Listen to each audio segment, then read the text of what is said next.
Bonjour à tous, je suis le docteur M et je suis médecin généraliste. Aujourd'hui, voulais vous parler du traitement du mal de dos, que ce soit le lumbago ou la sciatique. Donc, le lumbago, ça va être plutôt une douleur dans le bas du dos, soit à gauche, soit à droite, avec une hypercontracture du muscle d'un côté ou de l'autre. Et la sciatique, ça va être un petit peu le même tableau, sauf qu'il va y avoir en plus une douleur qui part dans la fesse, qui peut aller aussi dans la jambe, soit rester tout le long de la jambe derrière la cuisse, derrière le mollet jusqu'à sous le talon. Ça, c'est la sciatique de type S1. Et ensuite, il y aura aussi la sciatique de type L5, donc L qui va plutôt commencer derrière la fesse, revenir sur le côté de la cuisse jusqu'au niveau du genou et après passer devant au niveau du cou de la cheville, devant au niveau du dessus du pied. Et enfin, on peut avoir la cruralgie L3, L4. Qui elle va plutôt faire une douleur qui va prendre du derrière de la fesse et qui va revenir au niveau de l'aine et sur le dessus de la cuisse. Donc quel est le traitement pour ces différents types lumbago, sciatique? Alors tout d'abord, on va avoir des antalgiques, donc que ce soit palier 1 ou palier 2, donc antalgique palier 1, doliprane, ibuprofène, ou palier 2, plutôt de l'opium ou de la codéine, donc antalgique.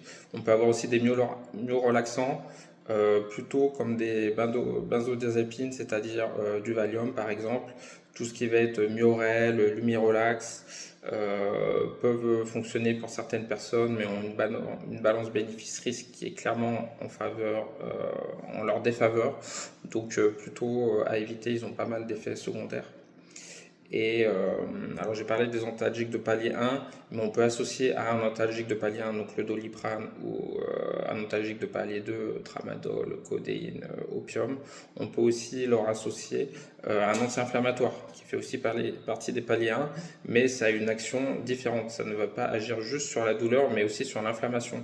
Donc moi je ne suis pas trop pour les anti-inflammatoires, notamment en cas d'infection, mais dans cette indication-là, quand on a une sciatique ou un lumbago qui ne passe pas, on peut les utiliser avec parcimonie pendant quelques jours, matin et soir, un petit peu d'ibuprofène. Donc antidouleur, anti-inflammatoire et mieux relaxant plutôt à type de benzodiazépine avec un rapport bénéfice-risque qui est éprouvé. Ensuite, on peut aussi porter une ceinture lombaire pendant quelques jours afin de surseoir à l'activité des muscles et donc pour les soulager un petit peu. Il ne faut pas porter cette ceinture trop longtemps car après les muscles vont prendre l'habitude et vous allez perdre en musculature. Ensuite, qu'est-ce qu'on peut faire? Votre médecin peut vous prescrire du kiné afin de faire des étirements, des exercices de relaxation et des massages pour améliorer les douleurs. Enfin, on va vous prescrire une IRM, surtout pour la sciatique, en cas de persistance de la douleur ou avec certains signes de gravité, s'il y a un début de déficit moteur, s'il y a des fourmillements qui sont importants, si c'est une récidive et qu'on n'a pas fait d'IRM depuis longtemps, s'il y a des troubles vésico-sphinctériens, s'il y a d'autres symptômes, ou s'il y a une très grosse douleur, ou si ça traîne, ou si la douleur traîne sur la durée. Donc on peut rajouter une IRM. Pour le lumbago, en principe, il n'y a pas besoin de faire ni radio, ni IRM, ni scanner.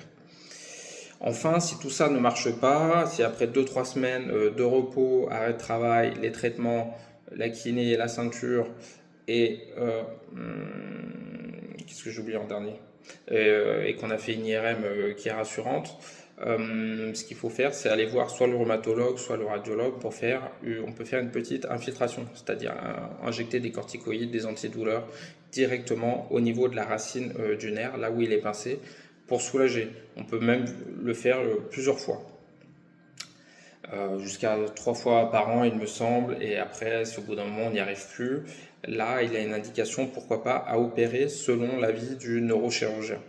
Donc ça, c'est la dernière étape à éviter à tout prix, mais des fois, on n'arrive pas à s'en sortir. Donc, dès qu'on a déjà essayé les traitements médicamenteux et les infiltrations, on peut passer à une opération. Donc voilà, je vous remercie pour votre attention, je vous souhaite une bonne journée.